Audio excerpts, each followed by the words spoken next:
الحوامل عندنا يا سيدي بيخافوا يمارسوا الرياضة أثناء فترة الحمل.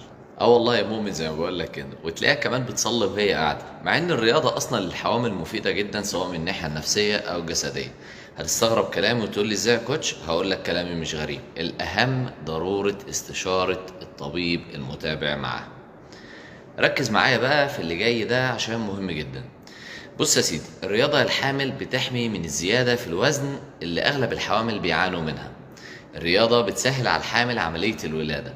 الرياضة بتقلل احتمالية إصابة الحامل بمرض سكر الحمل وتسمم الحمل. الرياضة بتخفف من توترها، ضغوطها النفسي اللي بتحصل لها بسبب تغييرات هرمونات الحمل. الرياضة بتحميها من الإصابة بالإمساك اللي بيحصل لمعظم الحوامل.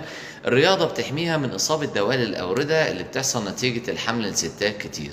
طيب يا كابتن مصطفى، الرياضة المناسبة للواحدة الحامل؟ هرجع أقول لك ضروري لازم تستشير الطبيب قبلها.